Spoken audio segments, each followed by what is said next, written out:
Boa tarde, pessoal. Obrigada a presença de todos. Quem está assistindo esse DMQ Talks pela primeira vez, o DMQ Talks é uma proposta do Departamento de Métodos Quantitativos da Unirio, de, a princípio, mostrar o que nós imaginávamos que seria o ensino virtual. E aquele era um momento de troca de ideias. Cada professor do departamento teve seu momento de fala, e após a primeira roda de conversas, decidimos convidar palestrantes externos da Unirio, e hoje temos a grande honra de receber, de contar com a participação da brilhante professora Denise Brits. Bom, quem é Denise Brits? Ela possui graduação em Estatística pela Escola Nacional de Ciências Estatísticas, mestrado em Estatística pela UFRJ e doutorado em Estatística pela Universidade de Southampton. É presidente do International Association of Survey Statisticians, é um trava-língua, né, gente? E membro do Advisory Board on Ethics do International Statistical Institute. E é professora e pesquisadora da Escola Nacional de Ciências Estatísticas do nosso IBGE. Bom, mas isso é o que consta no Lattes, porque a Denise é muito maior do que o Lattes. Eu mesma posso falar muitas coisas sobre ela. Denise é aquela professora que exige, mas que cativa ao mesmo tempo. Serve de inspiração para muitos alunos que tiveram o prazer de cruzar com ela em sua vida acadêmica, eu, inclusive. É uma excelente oradora, tenho certeza que vai nos prestigiar com uma palestra motivadora sobre estatísticas públicas, cidadania e democracia. Eu poderia ficar falando aqui várias horas sobre a minha admiração e carinho pela Denise por muito tempo, né? Mas estamos aqui para ouvir a Denise, não a Beatriz Cunha. Então, vamos ao que interessa, né? No momento de fala da professora Denise, eu peço que todos desliguem os microfones e as câmeras, para que não haja interferência. Ao final da apresentação, a gente vai abrir um espaço para perguntas e comentários, bastando se inscrever no chat. Essa palestra está sendo gravada e pode ser consultada, assistida posteriormente no canal do DMQ, da Unirio. E, Denise, agora você tem 40 minutos, quando estiver pronta, é só começar. Muito obrigada, Beatriz. Antes de mostrar meus slides, eu queria primeiro agradecer, não só as suas palavras, e eu ratifico o que você disse da nossa relação, que a nossa relação é de trabalho, de amizade, com várias pessoas aqui, e de honra de estar no departamento da Unirio, no departamento de métodos quantitativos. O departamento, vocês são muito queridos, e eu vou falar, claro, pela área da estatística, porque é a minha área de atuação, porque vocês assumiram, além de um brilhante papel no ensino da estatística, vocês assumiram também o papel de mostrar para todos nós como isso é importante. A pesquisa e a atuação na área do ensino da estatística e, portanto, na democracia e na cidadania do uso da estatística, ela tem sido muito inspirada em vários cursos e no trabalho de vocês, né? Não é à toa que vocês sediaram o evento do IASE, né? Naquele momento, foi uma coragem, né? Vou sediar o evento internacional do International Association of Statistical Education, porque vocês já tinham uma história nessa área e que vocês consolidaram, tanto que já foram, inclusive, convidados também, vocês como grupo lanaense, também para falar de educação estatística. Então, é uma honra estar aqui, porque a gente acompanha, eu pessoalmente acompanho o trabalho de vocês, e me inspiro nele. E a outra coisa que eu queria agradecer é que você falou algo que você não percebeu, mas que eu adorei. Você falou, Denise, é do nosso IBGE. Né? Quando as pessoas falam o nosso IBGE como o nosso IBGE, do nosso país, do nosso momento, é algo que me dá muita emoção, porque esse é um dos motivos de eu ter feito a carreira lá, porque eu acreditava que era o nosso IBGE. Eu vou, então, agora compartilhar a minha apresentação com vocês. E vocês me indiquem, por favor, se estão vendo ela direitinho. Sim, Denise, já estou vendo sua tela aqui. Tá, obrigada. Então, eu vou começar, e antes de começar, eu quero contar para vocês que eu vou falar de coisas bem gerais, e vou lá fora, vou tratar da ONU, vou voltar nesse momento tão difícil que a gente tem vivido, né? Então, eu vou começar com a ideia do que o que é mesmo que está acontecendo, né? Então, no momento a gente tem um dilúvio de dados, explosão de informações, a corrida da inteligência artificial e todas as questões éticas associadas a isso, né? O que é que os algoritmos estão fazendo e como eles estão fazendo, e se eles estão reproduzindo preconceitos, né? Ou prejudices, como as pessoas estão falando. Nós temos as questões da mídia social, transformação da sociedade, e as mídias estão mudando a forma como governamos e somos governados, para o bem e para o mal, né? E, portanto, tem uma complexa relação com a democracia. Esse ano, nós estamos todos operando, por isso estamos aqui dessa forma, no mundo, no modo pandemia. E, além de tudo, a pandemia não foi a única coisa, não é o único evento que fez o mundo tremer em 2020, porque ele veio, ele também foi um ano de várias transformações e protestos, onde as pessoas puderam falar e agir contra desigualdades ou impunidades. No momento, né, a gente precisa só tratar da ideia do dilúvio, né, dilúvio de dados não quer dizer melhores dados, só quer dizer mais, né, e se eles não forem tratados ou bem cuidados, ou avaliados, ou verificados, nós vamos estar, né, surfando em ondas muito perigosas. Ao mesmo tempo, as mídias sociais, elas ainda estão mudando o mundo. Todo mundo fala, já mudou. Não, elas ainda estão mudando o mundo, né? Não só a gente compartilha conhecimento, mas, de novo, eu volto a colocar que ele tem uma complexa relação com a democracia. Ao mesmo tempo que ela é uma ferramenta para conhecimento, troca de sabedoria, experiência, ao mesmo tempo que é com ela que as Nações Unidas levam um curso sobre Objetivos de Desenvolvimento Sustentável para a África, e por ali as pessoas conseguem aprender, há também as questões das lacunas e dos vazios e das desigualdades de inclusão digital, que são seríssimas e estão se mostrando ainda mais sérias no mundo de pandemia.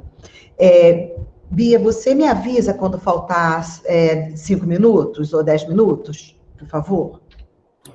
Aviso sim, pode deixar.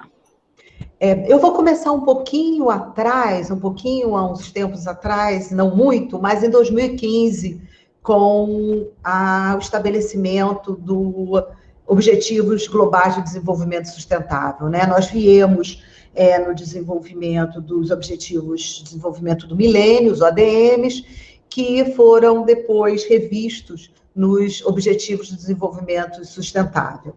Esses objetivos foram acordados por 193 países, porque se a gente vai falar de dados e de desenvolvimento e desigualdade, eu acho que é importante a gente tratar dos ODS, é importante falar dos ODS, é importante falar dos ODS para os nossos alunos, né?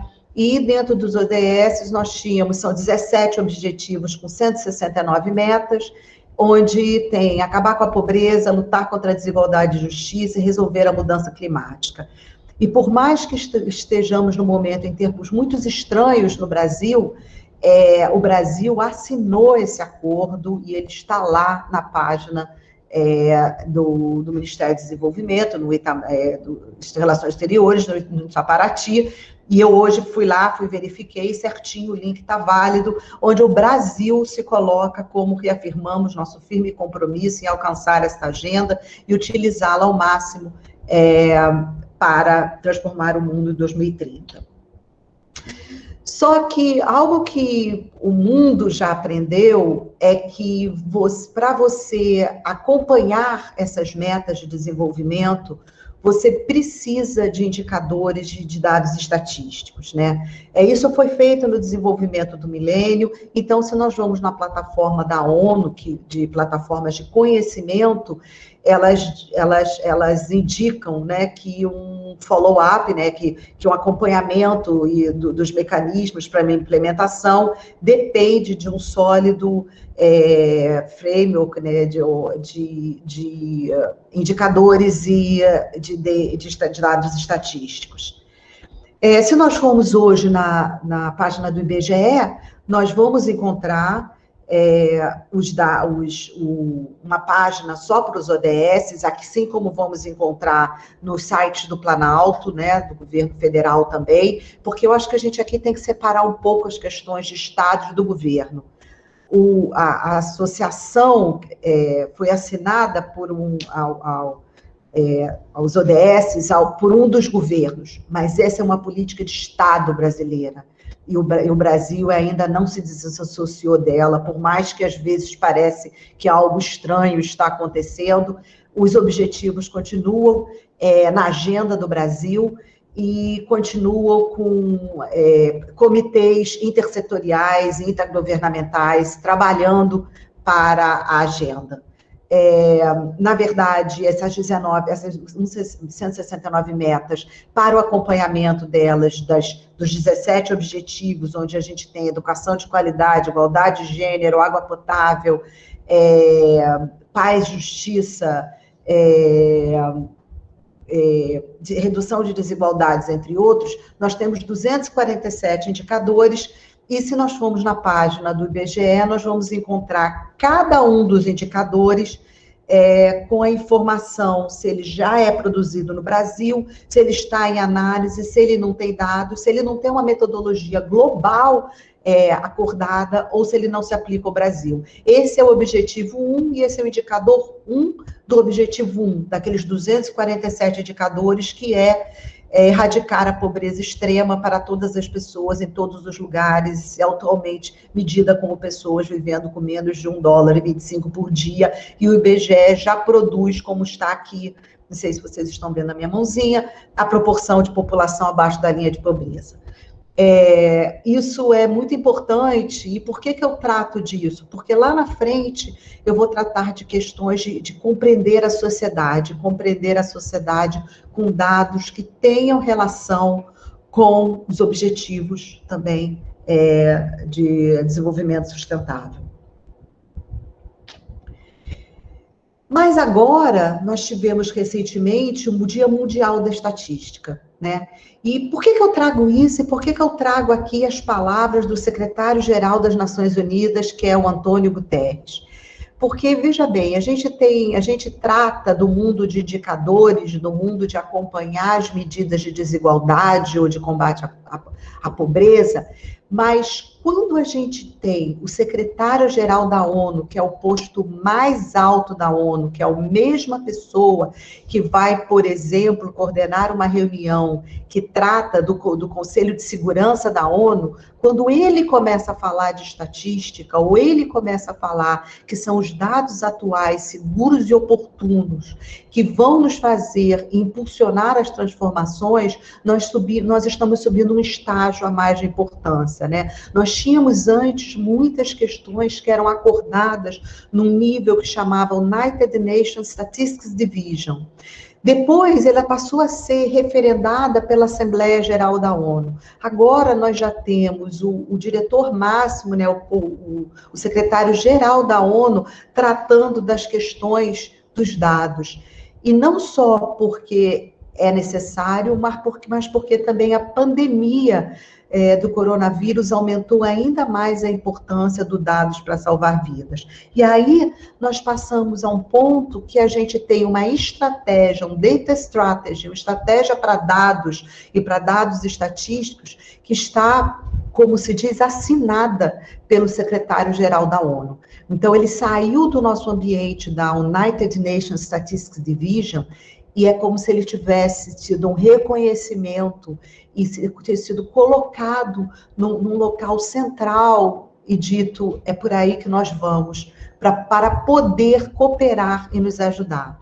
Então, por aqui, porque nós estamos em 2020 e, portanto, aqui nós estamos numa questão que está faltando apenas uma década para tentar atingir os objetivos do desenvolvimento sustentável.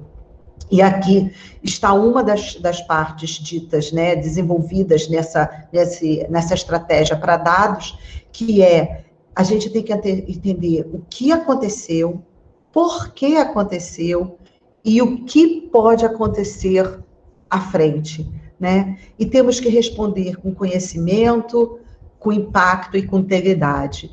Num ano tão difícil, nos anos que têm sido tão difíceis de combate à ciência, de combate aos dados, na pós-verdade, ter uma instituição como a ONU, agora, lembrando a todos da necessidade de dados estatísticos, da compreensão dos dados e ligando eles a questões tão importantes da nossa vida na sociedade, é muito bom. E eu trato disso porque eu sempre acho importante a gente pensar em mostrar, em especial para os nossos alunos, nos nossos cursos de graduação, que tudo que a gente trata de dados estatísticos, ela não é uma invenção do livro para fazer um exercício, ele é diretamente ligada ao que acontece na nossa sociedade.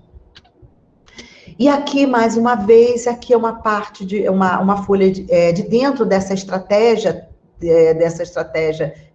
de dados, e aqui está de novo os objetivos do milênio, do desenvolvimento sustentável, com alguns que são tratados com um pouco mais de prioridade em relação a dados. Inclusive, entrando aqui a questão da proteção e da privacidade.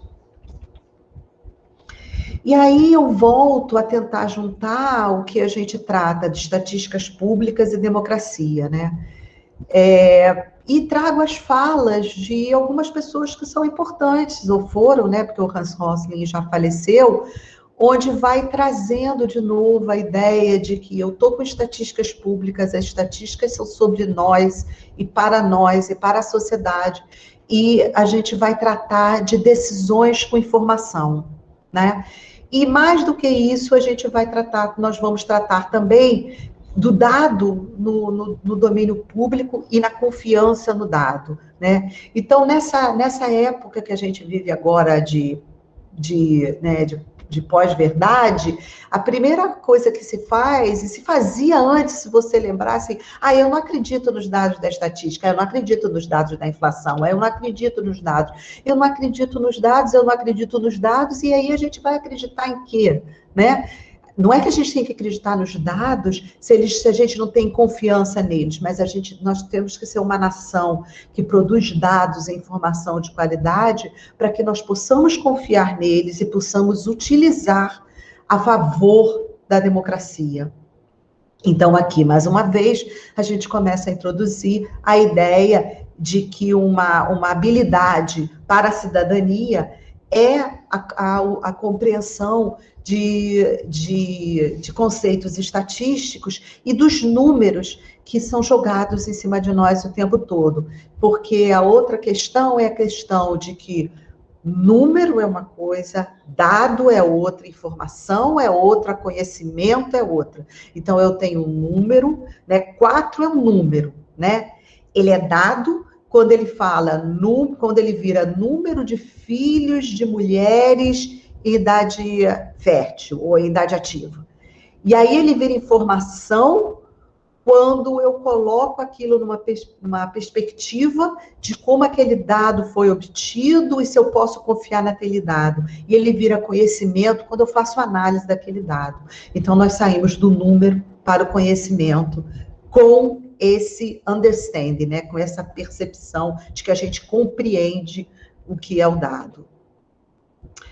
Agora, a ideia, a dúvida que a gente tem o tempo todo é como é que a gente faz para juntar esse quebra-cabeça, né? Essas várias dimensões. Como que eu vou contribuir para o desenvolvimento da sociedade usando informação estatística e mais, como que eu fico apto a desafiar aqueles que usam os dados para enganar, né? Então, a gente volta, e essa frase eu botei em vermelho, porque eu volto com ela mais de uma vez, o papel dos dados e da informação estatística no mundo de fatos e ficção. O que é vital? Nós temos que ter qualidade na produção da informação e a sua divulgação. A gente tem que formar pessoas, jovens, adultos, crianças, profissionais, pesquisadores das diversas áreas, para atuarem na produção da estatística de qualidade, e a gente tem que capacitar o cidadão para compreender as estatísticas sobre sociedade. E aí, essas estatísticas sobre sociedade, vocês vão ver lá para frente, que eu encontrei trabalhos de pessoas que trabalham na área de Statistical Education, de educação estatística, do IAS, inclusive, que vocês têm muito contato, da International Association of Statistical Education, do Joaquim Engel, e do Ido Gal, que falam sobre a palavra de estatísticas cívicas, né? Eu tenho que confessar que quando a primeira vez que eu vi aquela palavra, ao mesmo tempo que eu achei que ela fazia sentido em inglês, como civic statistics, eu fiquei um pouco preocupada porque eu me lembrei das aulas de moral e cívica que eu tinha na escola. E era uma época da ditadura militar. Apesar de que eu não posso, eu estudei escolas até bem progressistas, e no fundo eu gostava muito daquelas aulas, porque elas falavam muito de cidadania, mas ela ainda traz uma palavra que ela ainda ficou marcada, né, com essa coisa cívica, que nem sempre traz a lembrança, mas deveria trazer, né? A melhor lembrança, que quando a gente fala de algo cívico, é algo relacionado à sociedade, algo relacionado para o bem de todos. Então, eu mantive as minhas palavras nos próximos slides de estatísticas cívicas. Uma outra questão que também eu andei lendo sobre o assunto e ouvindo sobre ele é que nós tratamos da literacia estatística, mas agora ou da numeracia, da literacia em relação a números, mas agora nós temos também a literacia de dados e nós temos também a literacia tecnológica, porque senão partes da nossa sociedade vão ficar lá para trás, né? Você já tem hoje pessoas que não lidam com a tecnologia e aí já fica mais difícil de interagir, por exemplo, no momento de Covid, com a sociedade do trabalho que elas precisam fazer, né? Além de tudo, as pessoas precisam entender o mundo quantitativo, né? Esse mundo quantitativo. Então, eu encontrei uns saberes, né, que eu boto aqui da onde eu tirei, Teen Literacy, olha só, Teen Literacy Now, onde colocava esse debate coloca as diversas dimensões de literacia que a gente precisa hoje, que os jovens precisam, os adultos precisam. Informação, literacia da informação, de tecnologia, visual para compreender gráficos, critical reasoning, né, que é a visão crítica, a gente fala o pensamento crítico, a statistical literacy, né, a literacia estatística e o data literacy. E aqui, agora, isso se une muito bem com a questão de compreender a sociedade. Até aqui, nesse slide, nós temos pilares, mas nós ainda não juntamos isso com compreender a sociedade. Quer dizer, como é que nós usamos toda essa literacia para compreender a sociedade? Então, é como se tivesse ainda que juntar isso com a parte que é o seguinte: eu preciso entender o que é migração, eu preciso entender o que é pobreza, eu preciso entender o que é ocupação, eu preciso entender o que é desigualdade, para eu poder usar esses pilares que são essas habilidades para entender o mundo. E aí é a parte que eu vou chegar, onde a gente vai pensar que nós podemos treinar ou capacitar aos adultos, mas mais do que isso, aos jovens, sejam eles crianças ou jovens ou alunos de graduação, para que a gente possa, primeiro, a gente possa mover dessas habilidades que são a numeracia ou a literacia, para a compreensão da sociedade. E esse caminho pode ser feito a partir da compreensão de estatísticas públicas. Por isso que eu coloquei estatísticas públicas e educação estatística, né? Então, eu coloco educação estatística para promover a compreensão das estatísticas sobre a sociedade. De novo, eu ressalto aqui a questão de educar jovens para a cidadania informada.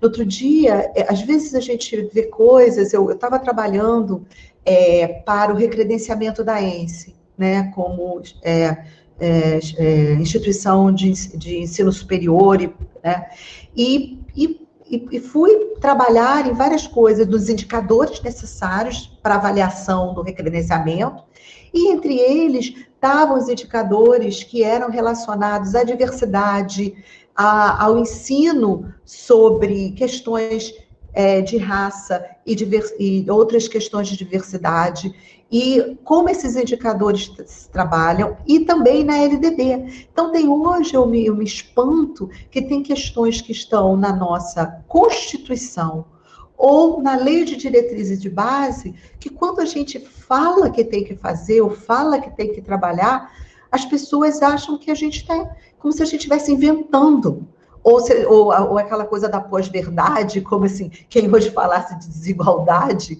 é um ser de esquerda apenas, ou comunista. É como se importantes noções de desenvolvimento da sociedade, ela não pudesse ser tratada com os fatos e com as suas definições apropriadas. E isso é uma característica do modo que a gente dá, que é o modo pós-factual e pós-verdade. Então, quem sabe se a gente trabalhar isso junto com as questões da cidadania e também da estatística pública, a gente consegue trazer essa mensagem. Eu não sou da área de ciências sociais e dá muito bem para perceber pela forma que eu trato esses temas, que é muito, talvez, naive na minha forma de se expressar. Mas eu tenho aprendido, em especial, com cientistas sociais. Me lembro que uma vez eu vi um pôster, que isso vem ainda de uma fala que já é relativo aos filósofos sobre como reviver os mortos em relação à filosofia, mas era um pôster de um departamento de estatísticas sociais, de ciências sociais, social sciences, de um departamento americano que dizia, parafraseando esses pensadores, frases mais antigas de pensadores, dizendo que a ciência pode nos ensinar como reviver ou dar vida a um dinossauro. E as ciências sociais vão nos dizer por que isso é perigoso. Então, eu tenho me preocupado bastante com a ideia de que não basta ensinar ou trabalhar com os números. Para torná-los informação, eles têm que estar ligados a um tema. E é claro que ele pode estar ligado ao tema da engenharia, num processo de produção de uma máquina. Eu aqui estou tratando de um tema que é o tema da cidadania, das estatísticas públicas e das ciências sociais aplicadas, onde a gente tem desde a demografia, a economia, o direito nesse âmbito, tá?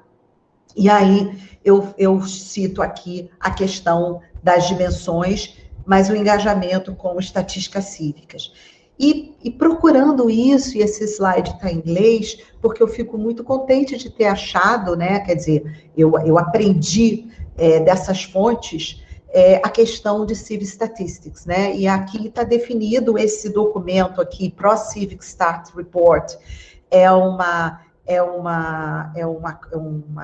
iniciativa, né, que tem o IAS, o International Association of Survey Statisticians, mas tem várias universidades também, que é a ideia de que é importante tratar com estatísticas e evidências estatísticas sobre os principais fenômenos sociais que permeiam a nossa vida, a nossa sociedade e a nossa civic life, né, a nossa vida cívica, como migração, mudanças demográficas, crime, desemprego e pobreza. E aí, na verdade, eu encontro um call também, né, uma chamada também das Nações Unidas nas questões que junta, né, business, né, negócios, com desenvolvimento, onde a gente começa a tratar de prosperidade para todos. Em 2020, agora, o IDUGAL, que vários de vocês conhecem, já lidaram com ele nessa questão da educação estatística, ele escreveu um paper, um artigo muito legal sobre estatísticas cívicas e numeracia cívica para a defesa da justiça social. E entre as conclusões, né, que o artigo apresenta é que cidadãos que não possuem aspectos funcionais e críticos de numeracia cívica podem estar vulneráveis ou expostos à desigualdade ou à falta de poder social em várias esferas da vida. Aqui eu lembro que a Beatriz Cunha, que é professora da Unirio, a primeira vez que nós nos encontramos, ela era aluna da graduação da ENSE e trabalhou conosco num projeto que era de uma pesquisa socioeconômica em comunidades de baixa renda do Rio de Janeiro. Nós fizemos pesquisas em mais de 50 comunidades, em conjunto com a Prefeitura do Rio de Janeiro. Na época, era o secretário de Trabalho, era o André Urânio, um professor do UFRJ, que, inclusive, infelizmente, já faleceu. Era, na época, ainda do César Maia, como prefeito. E uma das coisas que nós fazíamos, a Bia deve lembrar, que a gente produzia pôsteres sobre os principais estatísticas e os principais indicadores que a gente obtinha, porque ela é feita por comunidade. Então, nós fizemos Jacarezinho, nós fizemos Vidigal, nós fizemos várias comunidades grandes, e nós devolvíamos um sumário executivo e um pôster muito bem feito para que pudesse ser colocado na associação de moradores, de forma que todos os moradores que ali passassem podiam ter de volta aquelas estatísticas cívicas sobre aquele grupo, aquela área na qual eles viviam, e faziam tanto para transformar num ambiente que as suas crianças pudessem crescer, que se os jovens pudessem prosperar. Então, eu me lembrei muito disso, a gente fez muito isso, e continua tão atual, e cada vez mais. Eu vou trazer aqui um pouco de uns exemplos da relação entre as questões dos fatos, dos dados e de como eles são vistos pela sociedade, agora um pouco em torno da mídia. Esse aqui é um exemplo antigo e que eu trago, que ele é ótimo, porque ele é sobre o Álvaro Dias, então não tem debate, que é o seguinte: durante as eleições, na época, havia muito, a gente sabe que as eleições foram pautadas, né, em questões seríssimas de fake news. Então, alguns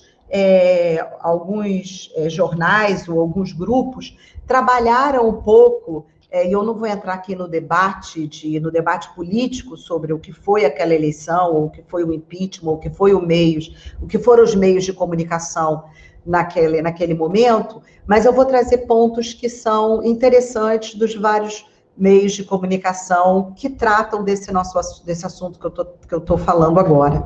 Uma das coisas que tinha no grupo G1 era o fato ou fake do caso que, quando um presidenciável fazia algum discurso, ou falava algum dado, ou no debate. Esse caso aqui foi o dado do Álvaro Dias, que ele chegou a falar no debate, que temos mais de 52 milhões de brasileiros abaixo da linha de pobreza. E, na verdade, o jornal colocava que era fato, porque utilizava estatísticas públicas para comprovar o que o candidato havia dito. Em outros casos, haviam vários casos onde aparecia o fake. Tá? Então, esse é um exemplo sobre a ação, sobre o impacto que esses dados têm quando eles são falados e quando eles não são percebidos, a sua dimensão, o seu erro, o seu acerto pela sociedade. Esse aqui é um caso muito marcante, que esse aqui é o Boris Johnson, ainda na época prefeito, né, de Londres, o parlamentar, na época do Brexit. E esse artigo aqui foi escrito pelo David Spiegelhalter, que esteve conosco num dos SINAPs, né, Simpósio Nacional de Probabilidade e Estatística, e ele diz aqui que uma simples estatística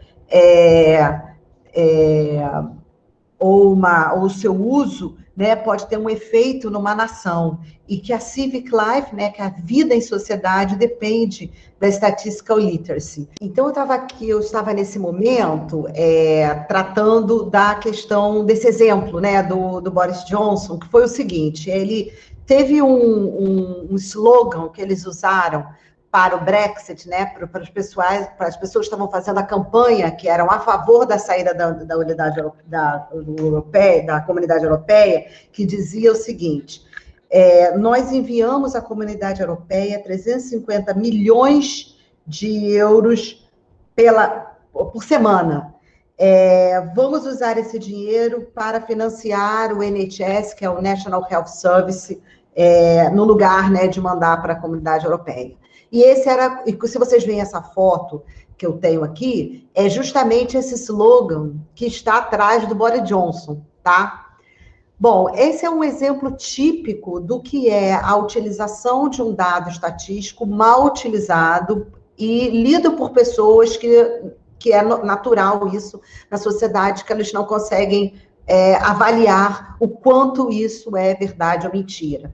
E aí o David Spiegelhalter, ele passa esse artigo que eu recomendo para vocês, que é bem legal, e nesse início ele faz comentários, eu vou me permitir passar aqui as páginas, ler uns pedacinhos, que ele fala o seguinte: quão verdadeiro é essa afirmação nesse ônibus, que eles botaram esse anúncios nos ônibus, naqueles ônibus, ônibus que andavam nas ruas de Londres.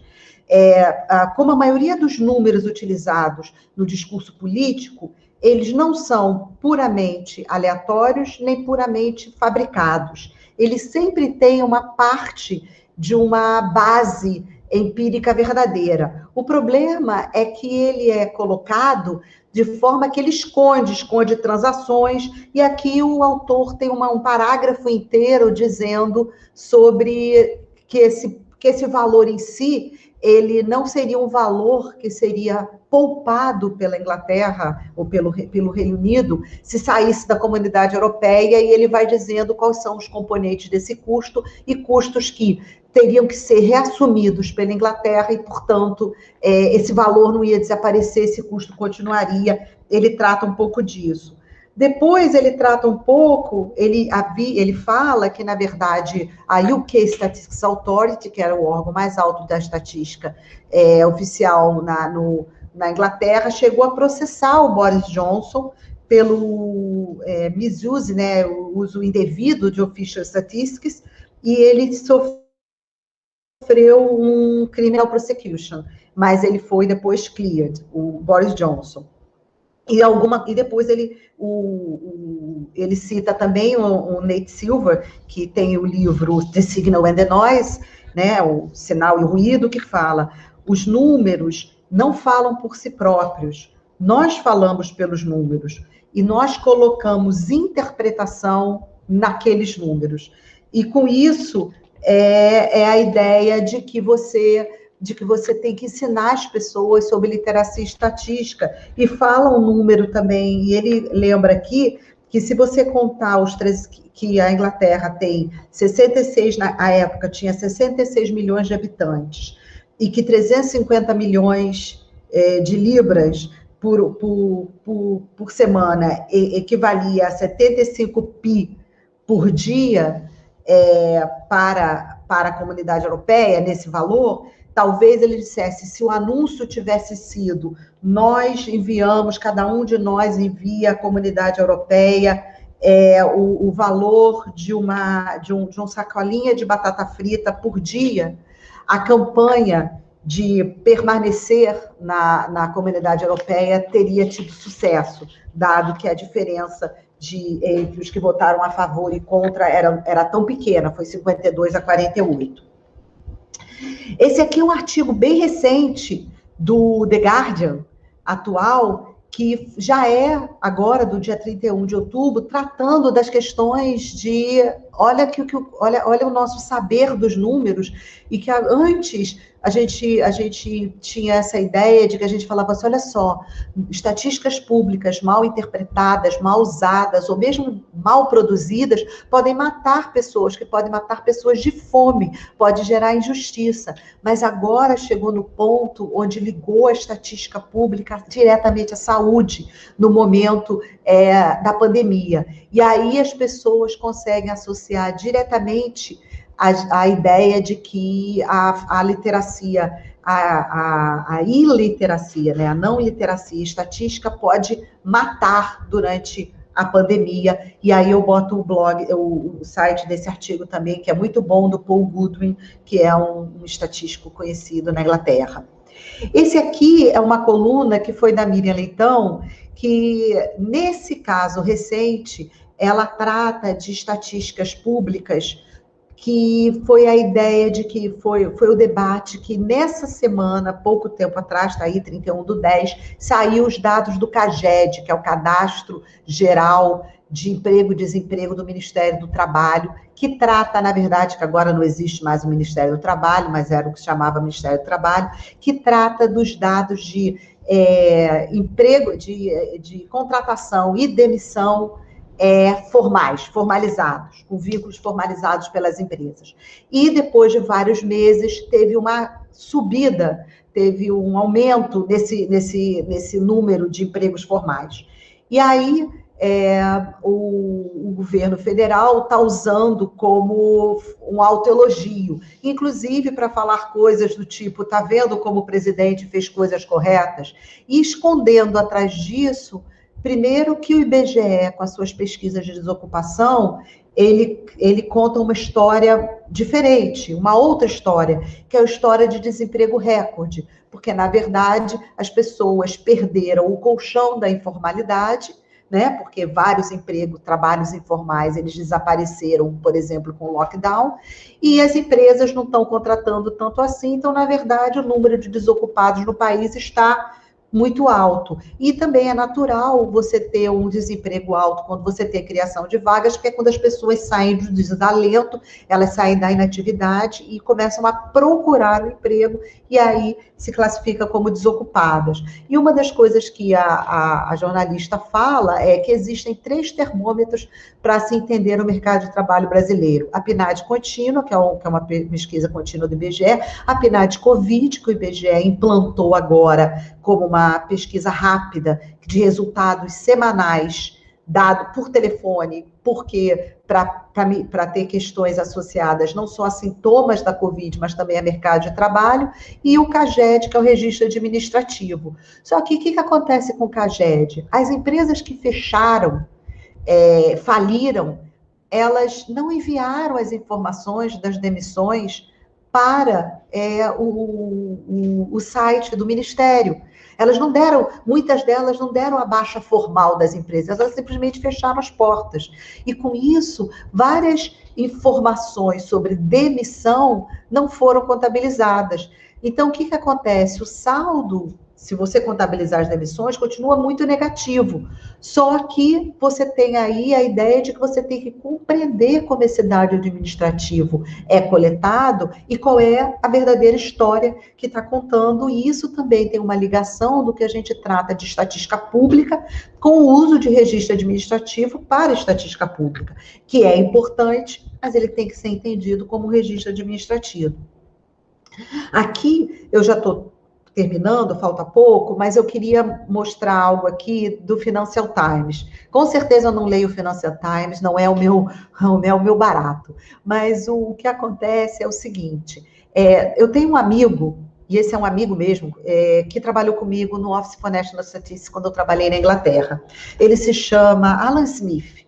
Ele era um geógrafo, ele é um geógrafo, é vivo, é um geógrafo, que na época ele trabalhava na metodologia estatística do ONS, e algumas pessoas tinham preconceito com a ideia de como que está um geógrafo trabalhando em metodologia estatística, mas ele trabalhava em data visualization, né? Então, eu estava lá em 2010 e ele já fazia movimentos importantes de melhoria da página e de data visualization do site da ONS. Depois ele foi contratado pelo Financial Times. Ele ganhou um prêmio, né? Ele foi agraciado com a Ordem of the British Empire, da Rainha da Inglaterra. E ele é uma pessoa muito interessante, já esteve no Brasil 3 vezes, já esteve num evento do IBGE, já esteve no evento do NIC.br, e agora ele falou para a gente recentemente, num evento que teve no virtual do NIC.br, na Semana de Metodologia.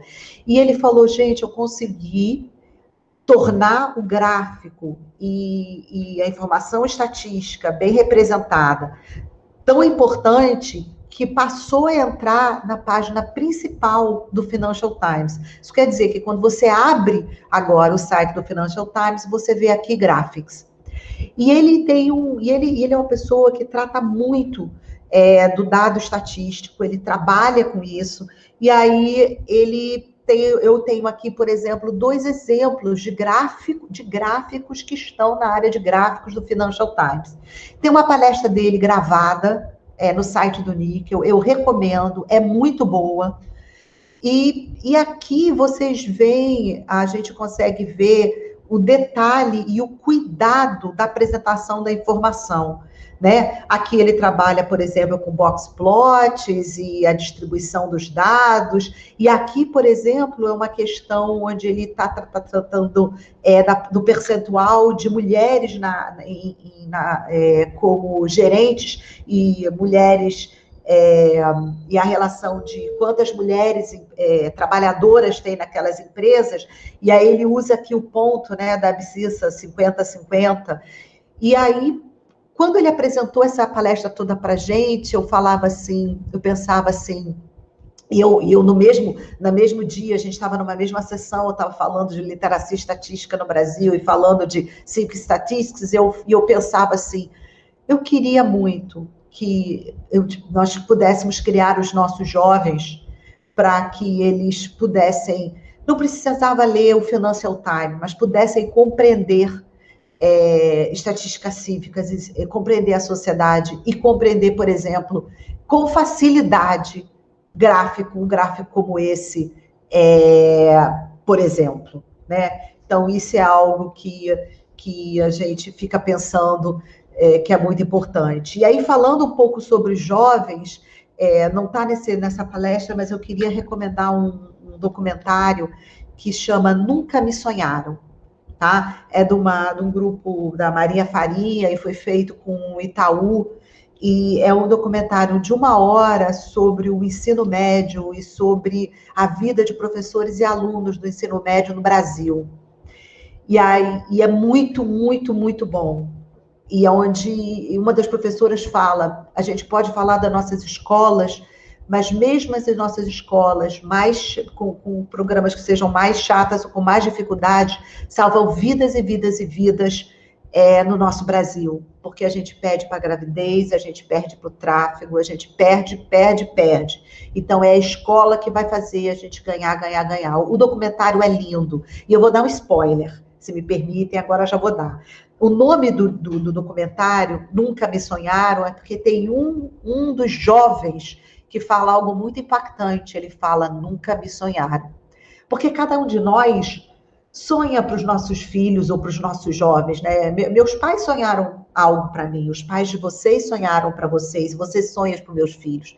Mas a ideia que o rapaz passa é que nunca me sonharam, quer dizer, nunca o sonharam como filho, e nunca sonharam para ele. Então, é como se ele tivesse, ele demorasse a ter visto que ele consegue ter um futuro através da educação, porque a vida que ele vive é tão difícil, e ele fala, nunca me sonharam. E o documentário é muito legal, eu recomendo.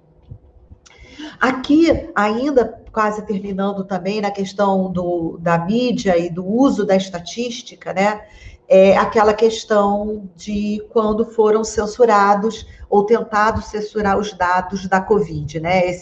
Essa notícia aqui é a notícia da Folha de São Paulo, e, na verdade, foi quando o Ministério da Saúde deixou de apresentar os dados acumulados de casos de ocorrência e de mortes, e aí os consórcios de mídia tiveram que se reunir para passar a dar essa informação de volta à população com uma forma minimamente confiável, e aí a gente passa a ter a estatística oficial, que deveria ser boa, tendo que passar por um resgate, né, da sociedade para que ela possa ser entregue à população, né? Esse aqui eu peguei um slide de uma palestra que o Pedro deu há pouco tempo, que ele lista o que tem acontecido no Brasil, né, ultimamente, com as questões das estatísticas públicas, né? Que ao mesmo tempo, por que eu trago isso aqui? Porque se você tem uma sociedade onde as pessoas são ensinadas a valorizar as estatísticas públicas e a compreensão da estatística, você tem mais gente para brigar e para evitar o apagão estatístico, né? E aqui a gente lista as questões que aconteceram com o censo, o INPE, os resultados de emprego, né, que tinham resultados do E-Social e do site do Ministério do Trabalho, do antigo Ministério do Trabalho, que era muito mais fácil encontrar os dados do CAGED, ou dados que são relativos ao auxílio desocupação, né, auxílio-desemprego,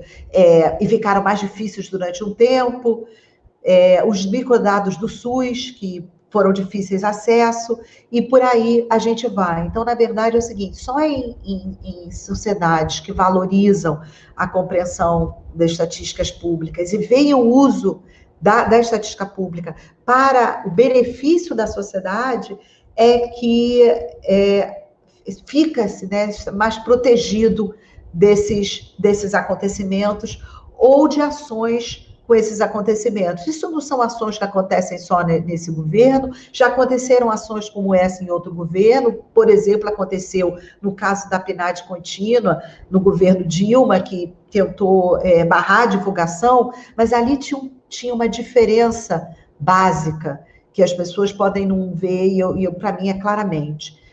Houve uma tentativa, não foi de mexer nos dados, mas de que eles não fossem tão amplamente divulgados, Mas havia um sentimento na sociedade naquele momento de que você podia frear esse tipo de ação. E foi o que aconteceu. A sociedade se mobilizou, a imprensa se mobilizou, o IBGE, os funcionários se mobilizaram, e, na verdade, o governo federal voltou atrás com a questão. Então, isso, para mim, é uma indicação básica de que não é que não há erro, mas o espaço democrático de pressão ele leva a alguma solução, e nesse momento o espaço democrático levou à solução que os dados da PNAD, a PNAD foi publicada, os dados foram coletados, e infelizmente foi um tsunami no IBGE, mas o IBGE continuou na sua missão e colocou a PNAD contínua. Então, esse espaço, a minha preocupação é que esse espaço continue um espaço onde você consegue valorizar e fazer pressão, porque no momento, no caso de vários dados, cada vez mais, a gente se sente perdendo a confiança ou perdendo a oportunidade de tê-los mais rapidamente ou mais acessíveis. Aqui eu vou passar muito rapidamente, que são só... Claro, toda vez que eu falo, eu não consigo deixar de fazer propaganda da ACE, do meu coração. Eu sei que tem várias iniciativas bem-sucedidas de educação estatística, a Unirio, o departamento de vocês é um exemplo disso. Nós temos a nossa colega, que é a Maureen, que já foi premiada internacionalmente no Rio Grande do Sul, temos também pessoas em Maringá, temos o professor da USP, né, o Marco, também conhecido na educação estatística, a Lisbeth, a Ângela. Eu não estou dizendo que não tem, mas eu fiz a propaganda da ACE, mostrando aqui, né, primeiro o IBGE Educa, eu vou mostrar que é uma plataforma que vocês podem usar com os alunos, muito legais, e fazendo também uma propaganda na nossa disciplina de estatísticas públicas que nós temos no currículo da ENSE na graduação. Aqui o site do IBGE Educa, e o que é importante quando eu olho esse site? Eu olho indicadores sociais das mulheres no Brasil, porque a gente está tratando de estatística de gênero, eu olho indicadores sobre desigualdades raciais e sociais no Brasil, então eu vejo indicadores que vão tratar, que vão mostrar sobre a desigualdade digital, então eu me sinto representada nas discussões sobre estatísticas cívicas, tá? A ENSE também tem uma escola virtual e que treina no setor público, e nós também somos parte desse Global Network for Institutions for Statistical Training da ONU. E aqui, algumas referências, eu paro por aqui, eu peço desculpas, porque eu devo ter me aproveitado dessa ruptura que a gente teve que recomeçar para passar dos 40 minutos, tá? Mas muito obrigada por ficarem comigo. Imagina, Denise, não tem que pedir desculpa pelo tempo, de forma alguma. Só deixa quem eu parar tem de apresentar, né? Eu não parei, né? Vou parar. Não parou. Só quem tem uma capacidade de oratória como você consegue retomar com tanta propriedade, né? Com tanta qualidade. Enfim, eu coloquei aqui no chat que inscrições para perguntas e comentários. O primeiro inscrito é o Vinícius. Professor Vinícius, pode falar. Oi, Denise, tudo bem? Está me ouvindo? Sim. Tá bom. Eu vou fazer uma pergunta, mas vou puxar um pouco a sardinha para as coisas que eu pesquiso, que eu trabalho, né? Mas antes disso, parabéns pela palestra, gostei muito. Né? E eu queria só falar duas coisas rápidas, né? Que eu estava para falar para você, que eu descobri, que eu não sabia, você já deve saber, um pessoal da antropologia dos dados, né? Que tem uma galera que estuda antropologia e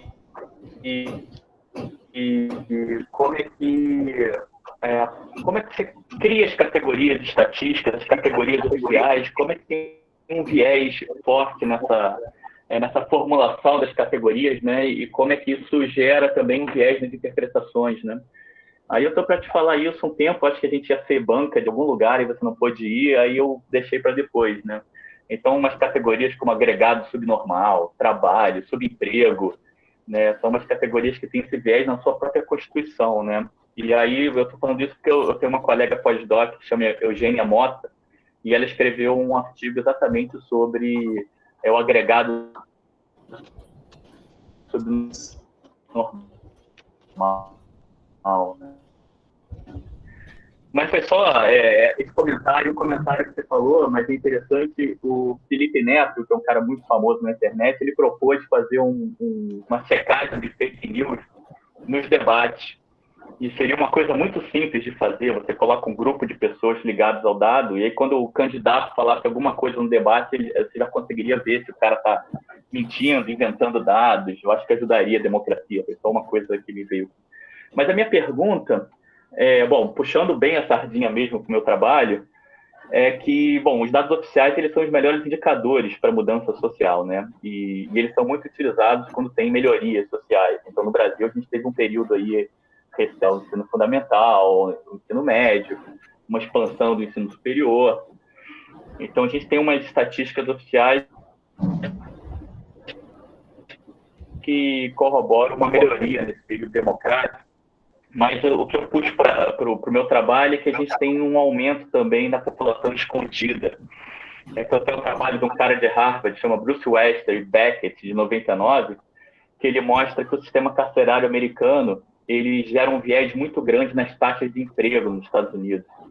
E, inclusive, ele gera um viés muito grande se você pegar o extrato dos homens jovens negros americanos, né? Se você tira esses caras das estatísticas oficiais, eu estou usando viés, mas você tem uma catástrofe nos números de emprego nos Estados Unidos para determinados estratos, né? E no Brasil, a gente chega no ano que vem a mais de 1 milhão de presos. As estimativas, a gente tem mais de 1 milhão de presos para o ano que vem, né? E se a gente pensar na população brasileira como um todo, isso é muito pouco. Mas se a gente pensar em homens, jovens, negros no Brasil, esse número é estarrecedor, né? Então, isso altera as estatísticas oficiais como renda, taxa de emprego, mobilidade social, mobilidade educacional, de tirar esses caras das estatísticas oficiais, né? Então, assim, a pergunta que eu queria fazer é o que fazer com esses caras, né? Como é que a gente traz essa população escondida para ela deixar de ser escondida? E só para complementar, né, eu estou fazendo um trabalho com o Davi, também meu colega de departamento, e se você no Brasil tira, né, o problema gigantesco que são as taxas de homicídio gigantes, né? A gente fez uma estatística aí, estaria no mercado de trabalho hoje no Brasil mais de 1 milhão de pessoas que elas não teriam sido assassinadas. Então, quer dizer, as nossas estatísticas oficiais, elas têm 2 vieses muito grandes, né? Que é a taxa de encarceramento e o número de pessoas que foram assassinadas. Então, assim, eu queria saber como é que você pensa para a gente conseguir resolver ou solucionar indicações, né, para resolver esse problema nos órgãos oficiais. Como é que você vê esse problema? Era isso. Obrigado, Denise. Parabéns aí pela palestra. Muito obrigada pelas perguntas, pelo comentário. E sobre a antropologia dos dados, eu não conhecia, aí depois eu vou escrever e pedir para você me enviar, porque é algo que é um aprendizado, que, na verdade, é isso,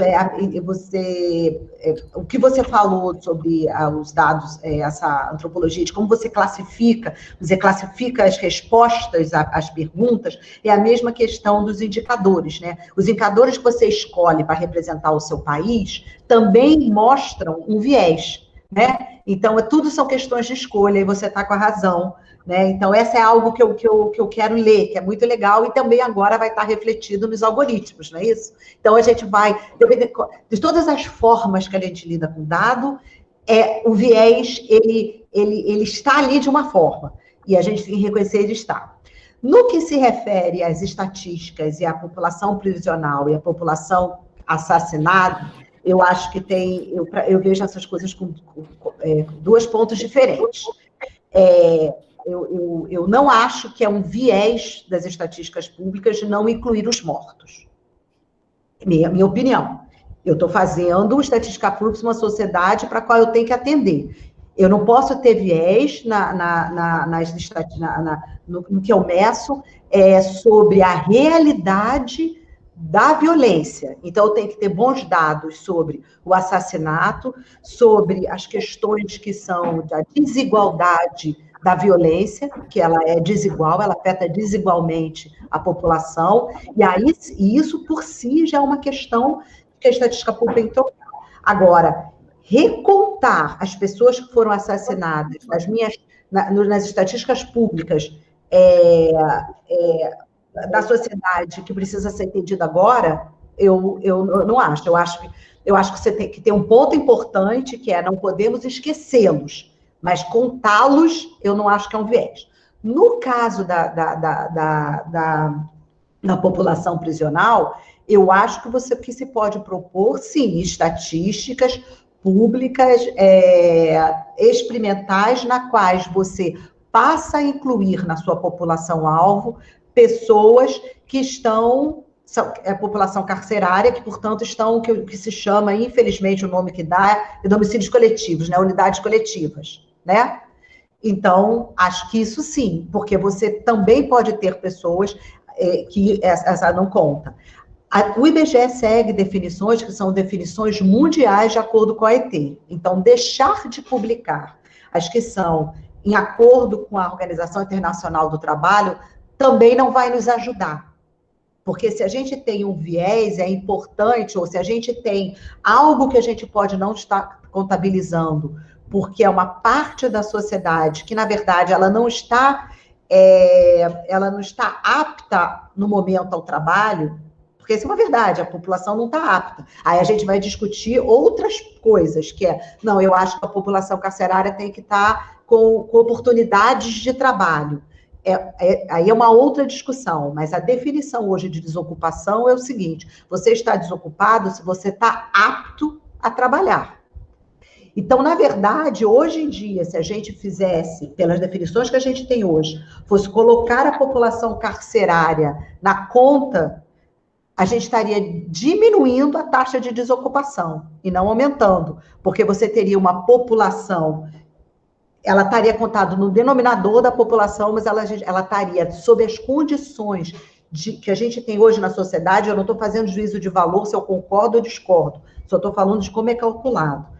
Agora, acho que não, então eu acho que eu não diria que eu teria que trocar as estatísticas oficiais, mas eu diria que eu poderia complementar, e você tem um ponto importante, com mais estatísticas que pudesse mostrar os impactos que tem se a gente, por a gente deixar de ter uma população, por a gente ter uma população carcerária que na verdade ela acaba sendo não contabilizada, por exemplo, nas estatísticas de desocupação. Se eu não quiser, quer dizer que não sejam contabilizadas na população do país, como do censo e tudo.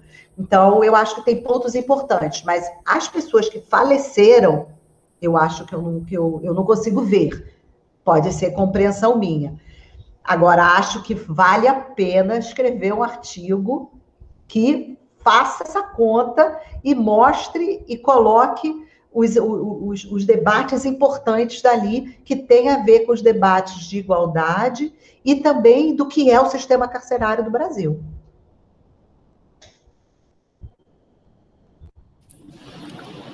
Ok.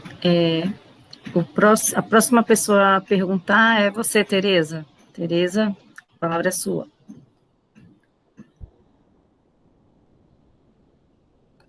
Bia, tem uma pergunta da Florence aí, que ela fez por escrito, antes de eu me inscrever, acho que deveria... Você acha que eu devo perguntar primeiro? Tá bom. Foi antes da minha inscrição, então... Peraí. Eu estou lendo ela. Posso ler? Pode. Quais as concepções e fundamentos utilizados nas estatísticas? Se a Florence puder abrir o microfone, porque só para eu entender... Coronavírus. Mas quais tipos de concepções ou fundamentos? Só para eu entender melhor a pergunta, para ver se eu consigo ajudar.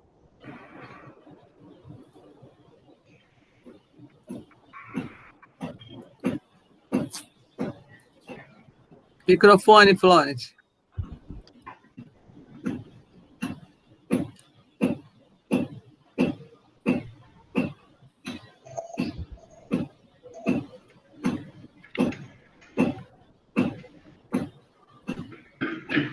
Olá, qual a dúvida? Eu estou querendo entender, até porque na mídia e até nos, vamos dizer, denominados produções científicas, fala-se em Covid, fala-se em coronavírus. Como é que essas questões estão sendo trabalhadas nas informações estatísticas? Tá, então eu vou contar para você o que eu sei, porque como eu não sou especialista nesse caso, eu vou dizer o que eu ouvi. Esse tipo de estatísticas, elas são produzidas direto pelas secretarias de saúde, tá? Então, na verdade, eu estou entendendo que hoje em dia, a gente tem dois tipos de estatísticas que estão sendo feitas sobre coronavírus e Covid. Um vem dos pesquisadores que estão trabalhando com os dados que são dos cartórios, que são as certidões de óbito, tá? Que demoram em torno de 2 semanas para serem produzidas, e são produzidas, e, na verdade, o que eles estão tentando contabilizar ali, com estudos demográficos ou atuariais, é o excesso de mortes, né? Por quê? Porque os dados de mortalidade que sejam do Ministério da Saúde, os dados, em geral, de mortalidade do SIM, do Ministério da Saúde, que é o sistema de mortalidade, eles são sempre, quem trabalha com eles, por favor, me corrija, eles estão sempre um ano, eles fecham um ano para serem reportados. Você só tem dados do SIM de mortalidade agora, em 2020, você só tem de 2019. Então, de onde vem os dados de mortes, de caso de morte? São aqueles que são reportados pelas secretarias de saúde, ou então aqueles que são registrados nos cartórios. O que eu entendo que chega ao Ministério da Saúde? Os casos que são reportados pelas unidades de saúde. Várias doenças, eles têm o que a gente chama registro compulsório. Então, tem várias doenças que são síndromes respiratórias graves que têm registro compulsório. Então, você estando na rede privada ou na rede pública, você tem registro compulsório. Desculpa, eu não sei se eu estou respondendo certo, que eu não sei se a Flórence é da área de saúde, eu estou aqui ensinando. Ah, tá. Então, por isso que eu pedi para perguntar o que eu gostaria de saber, porque eu estou falando algo que não é o que eu quero saber. Ela é da primeira da área de saúde pública. Então você deve estar querendo... As informações, isso, tanto em termos de... na mídia, vamos dizer assim, como nas publicações do Ministério, das secretarias. Isso. É muito confuso isso. Por isso que eu não estou questionando a sua informação. Eu estou questionando que isso está sendo divulgado de uma forma muito equivocada. Concordo plenamente com você. Por isso que eu perguntei qual era a sua pergunta, porque eu queria chegar no ponto que era que você queria discutir.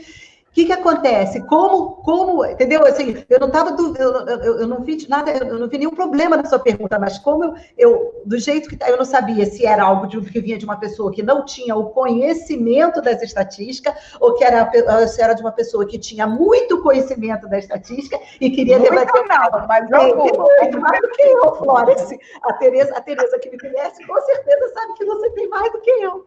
Então, voltando então à discussão, que é o foco do debate importante que você está colocando. O que está acontecendo? Esse é um problema seríssimo que está acontecendo nesse nosso desgoverno atual. Porque o que acontece? As estatísticas são descentralizadas, as secretarias teriam que reportar para o Ministério da Saúde e o Ministério da Saúde tempestivamente, rapidamente, agregar e fornecer à sociedade, que de uma forma ou de outra, no início da pandemia, era o que estava acontecendo.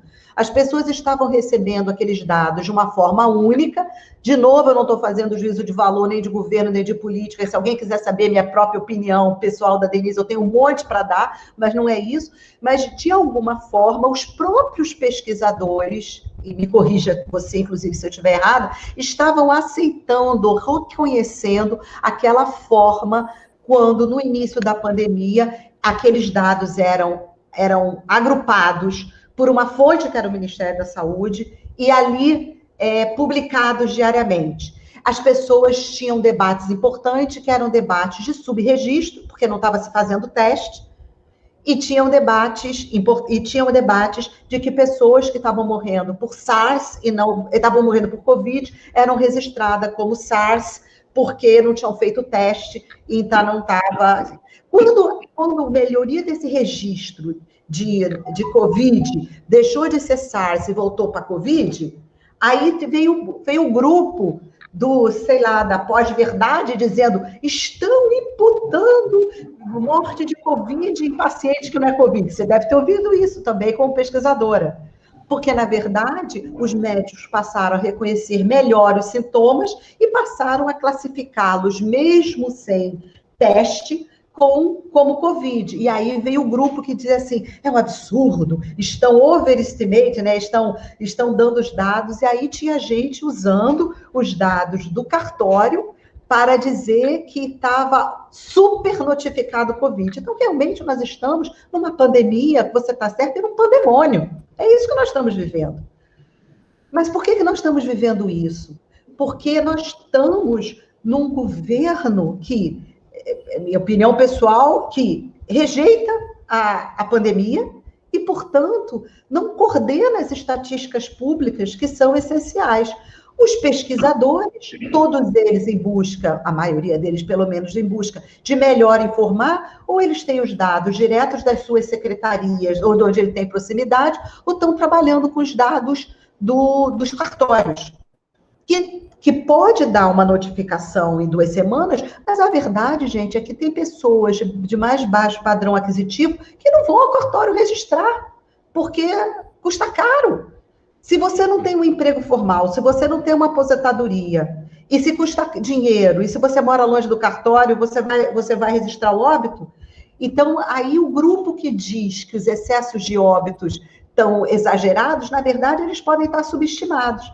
Então, eu imagino que quem trabalha com o tema está vendo um pandemônio. E a outra questão que o IBGE está fazendo, ele não está fazendo nada com testagem.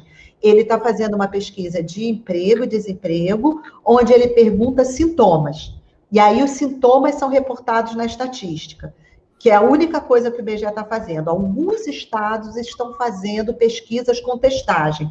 Pedro agora está participando numa pesquisa com a Paraíba, que eles vão fazer 10 mil testes no estado da Paraíba, tá? E aí eles estão fazendo o teste rápido e eu não sei se é a sorologia ou RT-PCR, e com um questionário.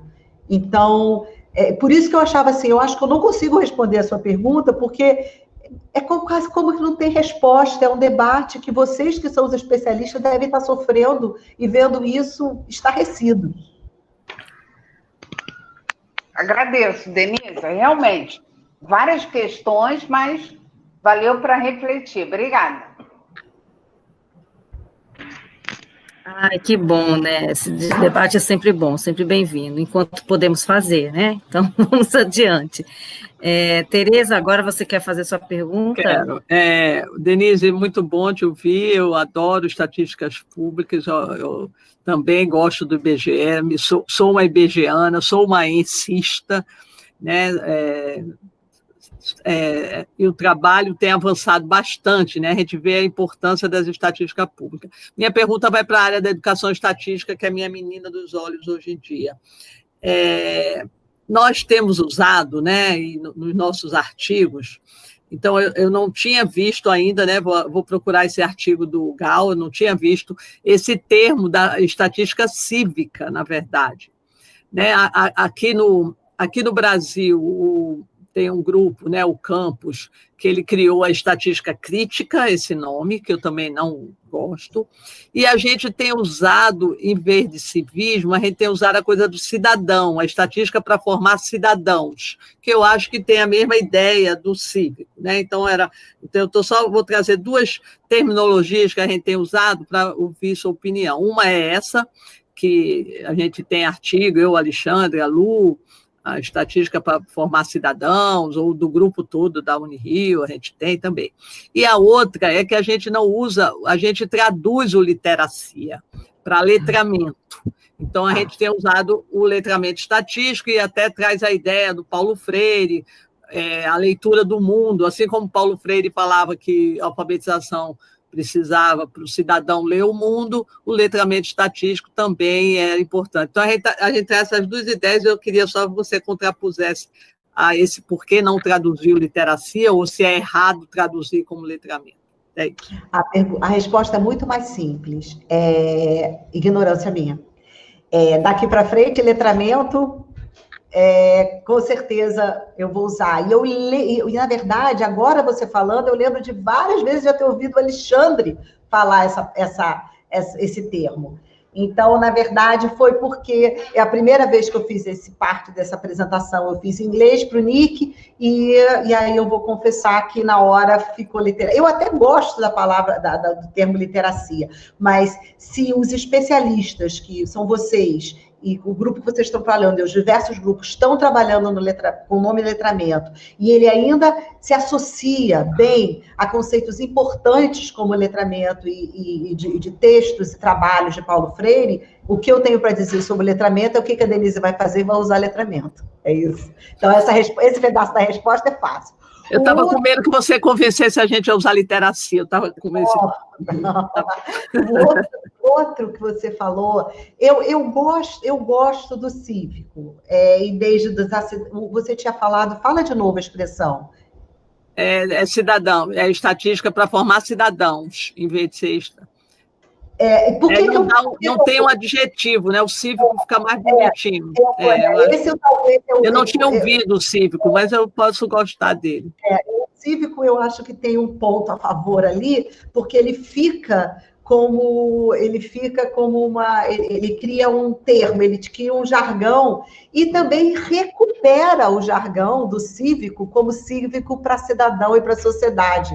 Porque se você pensar bem, no fundo do seu coração, você tem uma coisa com palavrinha do cívico. Educação moral e cívica é isso. Eu falei do fundo de coração. Assim, e eu tive excelentes professores, tá? Porque eu estudei em colégios bem progressistas. Eu estudei no colégio judaico super progressista, que infelizmente tiveram pessoas do ensino médio, inclusive, que foram presas, tiveram que viajar. Então, eu tive uma educação física, olha aí, progressista, mas no que era possível naquele momento. Então, tem essa coisa do nome. Mas eu gosto do termo, mas eu não consigo defendê-lo, mas eu acho que pode ser uma alternativa também, né? Usar, tá bom. Porque o civismo, né, a coisa de você resgatar a pátria também é importante, né? Não deixar só para eles falarem que são patriotas. Porque senão parece que nós não tratamos desse termo, né? Que nós somos contra a pátria, né? Ou contra o país, ou contra, né? E combate à desigualdade é em favor da pátria, né? Vamos ter uma pátria mais justa. Ok, obrigada. Ok. Agora temos inscritos aqui o Alexandre. Alexandre, pode perguntar. Oi, Denise, é ótimo te ouvir. Obrigado de novo pela oportunidade. Eu me lembro muito bem da sua apresentação na UF, que foi super emocionante quando você mostrou parte desse vídeo que você comentou. Eu ainda não assisti, mas quero assistir. Aqui no DMQ Talks também, no dia 8/6, eu dei uma palestra e o título era Educação Estatística na Promoção do Engajamento Cívico.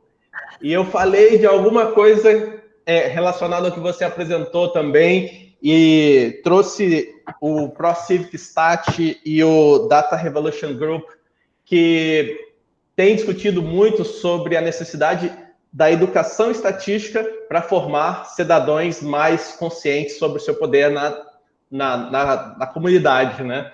E aí, eu acho sempre importante, de novo, a necessidade do letramento estatístico, porque os cidadãos que conhecem do letramento, conseguem ler o mundo por meio de gráfico de tabelas, eles vão criar uma sociedade muito melhor para a gente. Me incomoda um pouco, e aí eu estou discutindo bastante a questão dessas várias definições de letramento. Então, tem o letramento estatístico, o letramento de dados, o letramento matemático, o letramento... Então, coloca-se cada coisinha numa caixinha separada, quando, na verdade, seria tudo isso muito junto. Eu acho que um letramento estatístico bem feito, ele vai dar conta da pessoa entender muito bem um gráfico, fazer uma análise sobre aqueles resultados, e aí junta todas aquelas separaçõezinhas do letramento, dos outros letramentos, né? E aí eu acho que ainda talvez tenha o letramento matemático que englobe tudo isso. Eu não sei, está tendo muita discussão por essas definições de letramento, e eu acho que tudo está falando mais ou menos a mesma coisa, e para publicar um artigo você cria um novo tema, um novo assunto, e é tudo basicamente a mesma coisa. Agora, eu vou já adiantar a pergunta da Doris, porque era o meu questionamento também, a necessidade de formar melhor os professores, os pedagogos e os matemáticos, né? Então, existe uma áurea por cima da matemática e também por cima da estatística, de que é algo pesado, ruim, difícil, só os muito inteligentes vão conseguir fazer. E isso é passado para os professores da pedagogia, para os futuros professores de outras áreas, que acabam não falando sobre estatística ou não ensinando conteúdo matemático dentro para os alunos, né? E aí crescem crianças, adolescentes com dificuldade em matemática. Isso é um ciclo, que vão escolher disciplinas ou fazer profissões onde não exija muito matemática, e isso não existe mais, né? Então,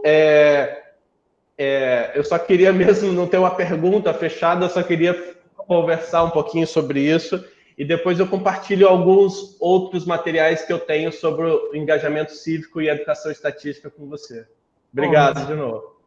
Muito obrigada. Primeiro, muito obrigada, e claro que, na verdade, é muito bom que você tenha trazido a questão da palestra que você deu com as suas informações, porque, na verdade, isso acontece muito na palestra, né? Você dá uma apresentação e alguém fala assim, não, mas eu tenho bastante material sobre isso, porque eu já falei sobre isso. Eu falei, opa, então eu vou voltar lá atrás.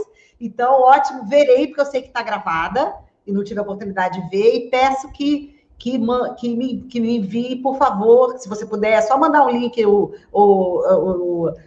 manda um e-mail para mim, não precisa nem escrever muito, só manda os links do material. Por que vai acontecer? A próxima vez eu vou ter o material, eu vou ter lido, eu vou ter aprendido do que você indicou. Porque, como eu falei, eu falo dessa... Por que eu falo disso hoje? Porque o país está me preocupando. Entendeu? E porque eu já estou numa fase da carreira que eu tenho um aluno trabalhando como estimação em pequenas áreas, outro aluno trabalhando não sei o quê, mas isso, claro, é muito bom, mas para o país, a gente tem que tratar de letramento e de letramento estatístico e de educação estatística. Eu botei aquele diagrama e fica muito claro quando você fala que é verdade, né? É para ser tudo junto, né? Ou então, é para aquela florzinha ser muito mais fechadinha, né? Em vez de ter pouca interseção ali no meiozinho, redesenhar aquilo com muita interseção, só umas abinhas assim, de fora de cada uma das pétalas, porque claro que vai ter sempre um pouquinho de saber. Então, agora eu vou ter a versão que eu conheci, e a versão que depois que o Alexandre me ajudou a refletir sobre isso. Isso também tem um pouco do grande debate, que é o debate do data science, né? Que você junta tudo e depois você diz que são coisas separadas e você faz... Então, é isso. Isso também não é uma coisa ruim. Isso quer dizer isso. Os saberes estão ficando mais multidisciplinares ou mais interdisciplinares. E aí a gente tem que reconhecer isso. E no final a gente acaba, para garantir que a gente continua representando os saberes, a gente faz a pétalazinha daquela flor cheia de pétalazinha, porque a gente não consegue ter um nome único para falar que isso é tudo combinado. E na verdade, se você olhar o que eu vim apresentando, eu acabo ratificando o que você disse. Se eu vou encadear isso tudo, então isso tudo é letramento estatístico. Se você encaminhou tudo aquilo numa palestra só. Sobre a questão que a Doris, né, uma honra também ter a Doris aqui hoje com a gente, tratar da questão de que faltam... a Doris colocou no Face dela, do Corre também, esse debate, que tem poucas pessoas, né, buscando a matemática e buscando a estatística. Se fala tanto de estatística e tem pouco. E eu me lembro de uma frase de uma coordenadora da escola do meu filho, quando meu filho foi alfabetizar. O filho foi alfabetizar, e depois da alfabetização ia começar o letramento matemático também, né? A professora falou, por favor, não digam para essas crianças que nada é difícil, porque senão ela vai achar difícil para o resto da vida. E ela virou e falou da matemática. Ela falou, muita criança tem dificuldade de aprender matemática, porque chega em casa, a primeira coisa que ela ouve do pai e da mãe, que são seus super-heróis, ai, gente, isso é muito difícil, eu nunca gostei disso quando eu era criança.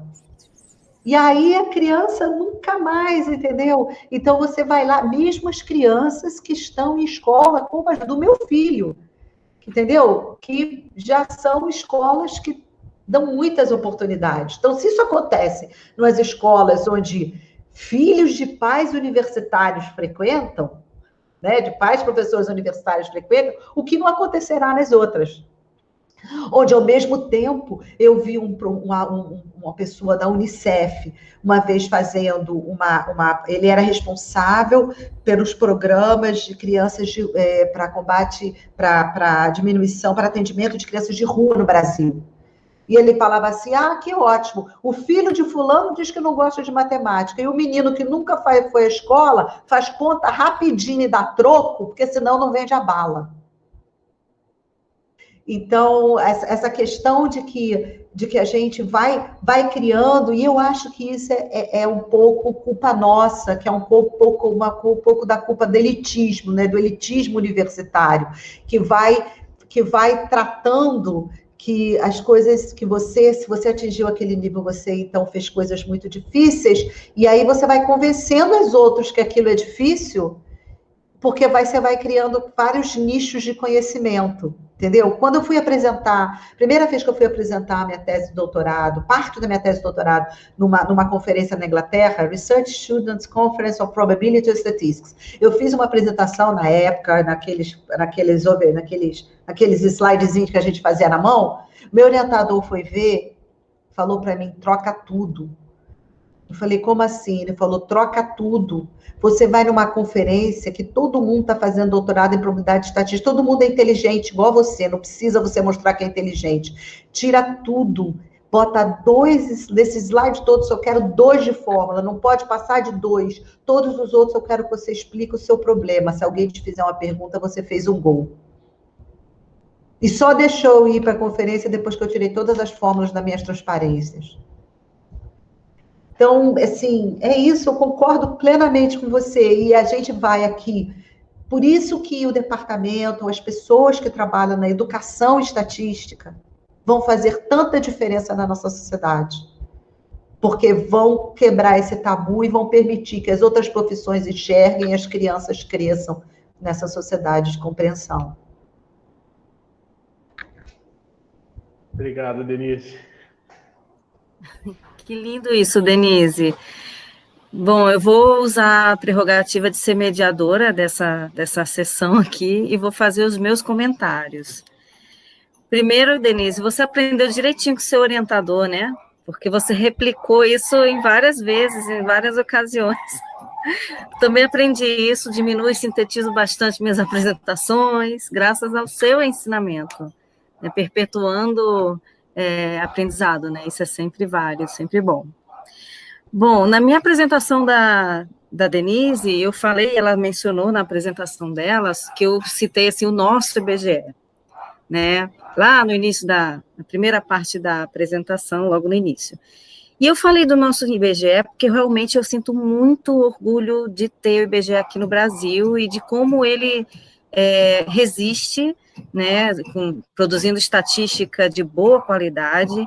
Eu confio demais nos dados produzidos pelo IBGE, e eu sei que o IBGE conta com profissionais de muita excelência e que tem a preocupação principalmente com segurança e sigilo das informações. Eu vejo isso em vários momentos da minha vida acadêmica, que eu fui aluna da ENSE na graduação, no mestrado, trabalhei na ENSE, e depois quando eu estava no doutorado, eu precisei usar dados sigilosos, e eles têm muito cuidado com essa proteção, isso faz com que a gente confie cada vez mais. Então, por isso que eu falo, é o nosso IBGE, e a gente tem que se orgulhar dele. Né? Outra coisa, quando você lembrou do projeto Favela Bairro, me levou lá para o passado, era tão bom, né? Aprendi tanta coisa naquela pesquisa. Foi aí que eu comecei, né? O meu caminho acadêmico e profissional foi no Favela Bairro, né? Eu lembro até que a gente fazia encontros com as associações de moradores, e foi, para mim, um aprendizado que eu levo para o resto da minha vida, né? Foi muito bom, uma experiência ótima. Quanto ao letramento estatístico, ouvindo vocês falando aqui, eu lembrei que na semana passada, eu acho, eu li um artigo que falava exatamente que se você entende de estatística, pelo menos o básico, você até consegue se proteger contra a Covid, né? Porque você consegue entender os dados, você consegue saber o quão grave está essa pandemia e você se resguarda. Eu achei fantástico, compartilhei em todas as minhas redes sociais, enfim, letramento estatístico sendo presente na vida, no nosso cotidiano, né, gente? Não é só porque nós somos estatísticos que a gente tem que ficar batendo na mesma tecla, tem que saber, não, é porque realmente é uma coisa muito importante. E a gente tem que levantar essa bandeira a vida inteira. Bom, essas são as minhas... Eu não tenho uma pergunta, são só comentários, e muito obrigada, Denise, por todo o carinho que você teve com a gente, sempre, né? Você e o DMQ têm uma relação bem estreita, e eu fico muito feliz, né, com essa relação. Posso falar, Beatriz, eu acho que vocês, né, como você falou, é isso, vocês têm essa preocupação constante e foram criando, da preocupação que vocês tiveram na formação dos seus alunos da Unirio, de construir um grupo com saber sobre o assunto. Então, agora vocês têm reflexão sobre o assunto. Então, por exemplo, se a Beatriz e o Alexandre já foram parte da comissão própria de avaliação da ENSE, né? A Tereza estava conosco quando nós submetemos o nosso projeto de doutorado. Ela foi lá nos ajudar, ela leu o nosso projeto de doutorado e ela foi lá dar a sua opinião para nos ajudar a construir, né, o projeto de doutorado. Então, em várias situações, vocês também já voltaram conosco quando nós fizemos um seminário que era sobre educação estatística e melhoria de processos. Então, assim, fora as palestras que a gente chama vocês, vocês estão na banca, porque vocês estão fazendo essa reflexão. Então, na hora que vocês estão presentes, a gente vai buscar, da mesma maneira que eu, quando vou ler sobre estimação em pequenas áreas, eu vou lá ler o que o Dani Peckerman lê, como eu falar de letramento estatístico, eu vou ver o que vocês fazem, porque vocês fazem, e vocês não só escrevem, mas vocês atuam assim na universidade pública, e isso é importante. Eu posso só fazer uns comentários, porque tem tantos comentários interessantes aqui no site e referências.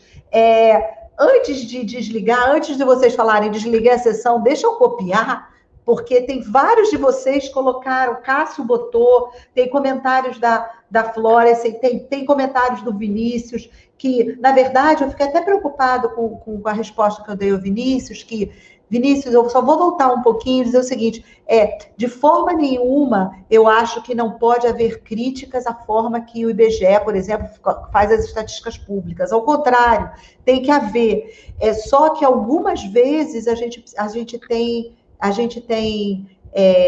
trabalha com definições que nos permite comparar com as outras partes do mundo. Mas se você vê hoje o site do IBGE, já tem algumas coisas que tem experimental estatísticas experimentais. Por quê? Porque ela traz um olhar de que aquele indicador que é reconhecido internacionalmente não traz.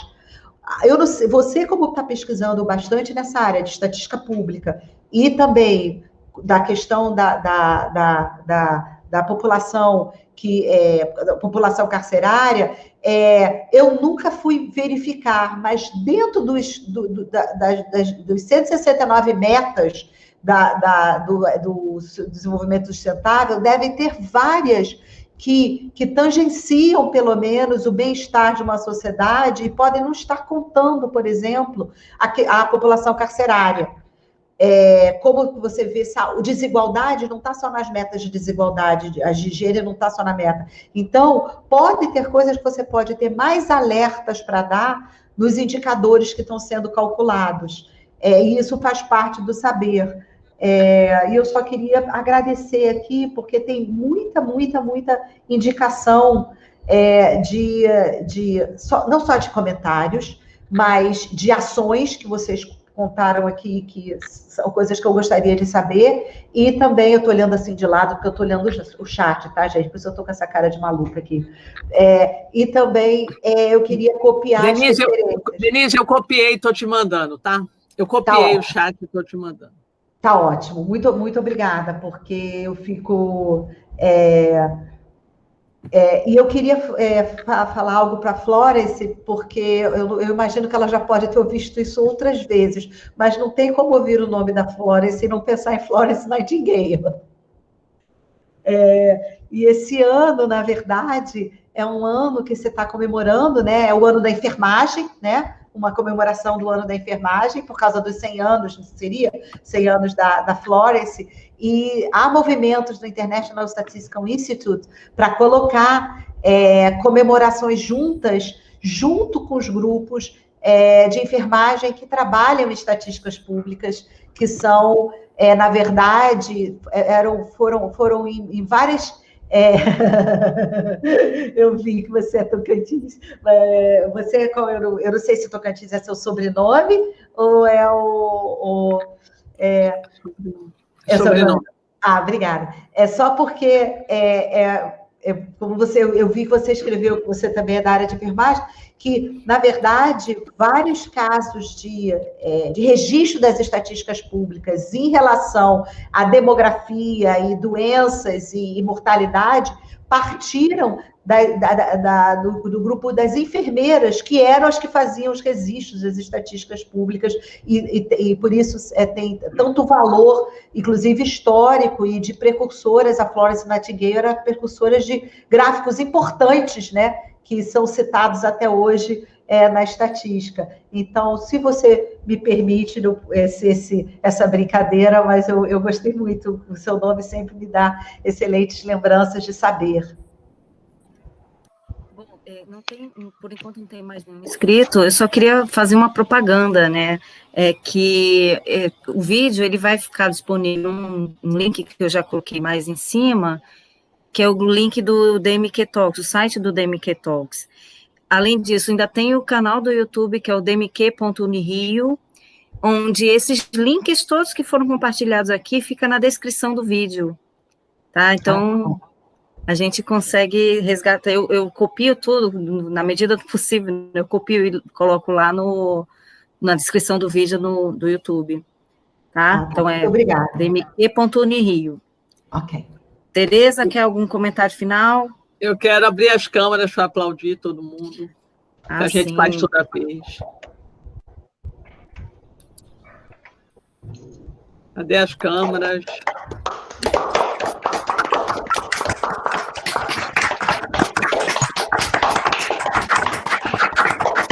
Obrigada, Denise. Muito obrigada pelo convite, muito obrigada pela honra, por eu poder aprender tanto. Obrigada. E não é clichê, eu juro, quem me conhece sabe que não é clichê o que eu estou falando.